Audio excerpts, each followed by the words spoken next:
हामी चाहिँ मालम गोल हेर्न गएको थियौँ आउँदा आउँदै। अनि गोल हेरिसकेर आएर त्यस्तो जाममा पऱ्यो होइन। ठ्याक्कै यो चाहिँ मालमको हाम्रो मामाहरूले जाम हटाइरहनु भएको छ होइन। अब हामी यहाँबाट बिस्तारै अगाडि बढिसक्यौँ होइन। अब बिचबिचमा रोक्दै रोक्दै रोक्दै हिँडिरहनुपर्छ, पुरै जाम छ।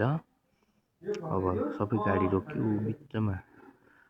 बस रहेछ होइन, अनि त्यो आउने बाटो अलिक सानै छ, साँघुरै छ। अब बसले गरेर पुरै सबै जाम भयो। अब हामी बिस्तारै बढिरहेको छौँ। हामी चाहिँ गैरी गाउँ पुग्नु पर्ने होइन। एज इलाम र अब काँकरभिट्टाको फाइनल थियो होइन।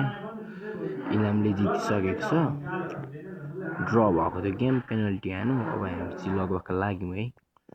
कहाँनिर भन्नुहुन्छ भने ठ्याक्कै पेट्रोल पम्पदेखि सिधै मुनितिर भएको थियो गोल।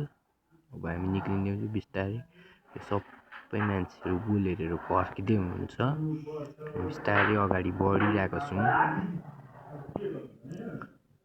गाडीहरूको लस्कर छ।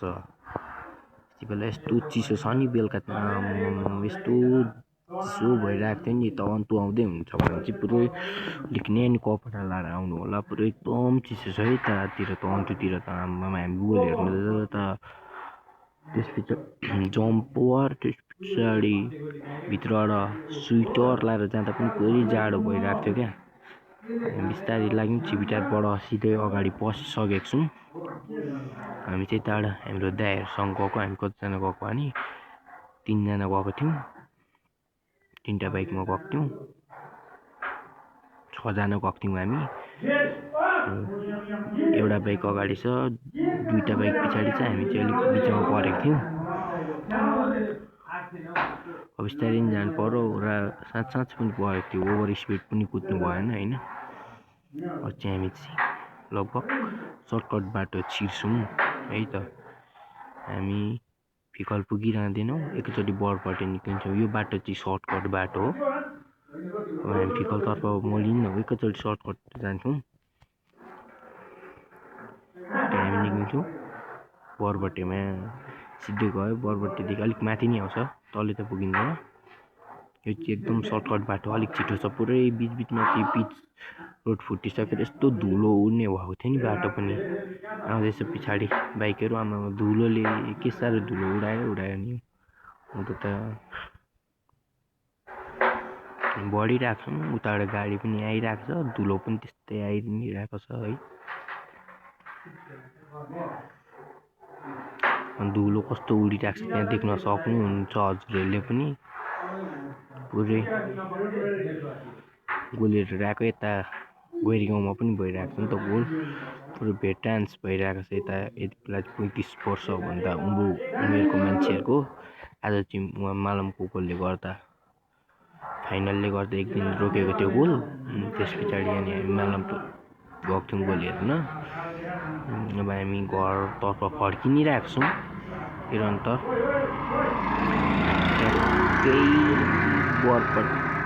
ट्याक्कै बाटोमा निक्लिन्छ, ठ्याक्कै यो बाटो यता ओह्रालो मोडिन्छ है। यो चाहिँ सर्टकट बाटो क्या।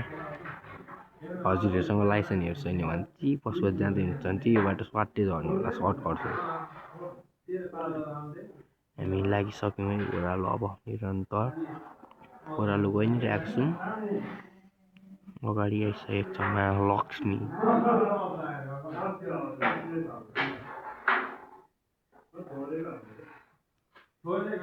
सिधै गइ नै रहेको छौँ हामी। हाम्रो एकजना दाइ चाहिँ रोकिसक्नु भएको छ, केही काम थियो होला उहाँको पसलमा। हामी चाहिँ लागिरहेको छौँ, ओह्रालो गइरहेको छौँ।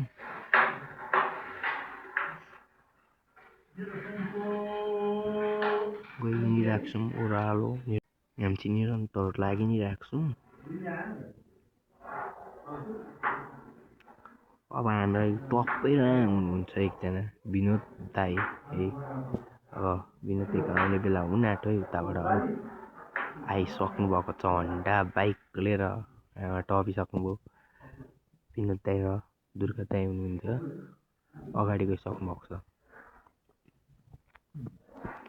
निरन्तर लागि नै रहेको छौँ घरतर्फ। गइ नै रहेको छौँ हामी ओह्रालो निरन्तर।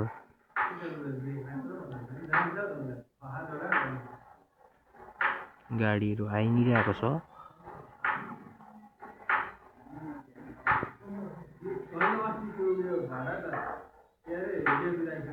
गइरहेको छु हामी ओह्रालो रन्तौर। हजुरहरूलाई अब नयाँ बाटो, नयाँ बजार जाने बाटो पनि म देखाइदिन्छु। ठ्याक्कै आइसक्नु आँटेको छ नयाँ बजार झर्ने बाटो चाहिँ।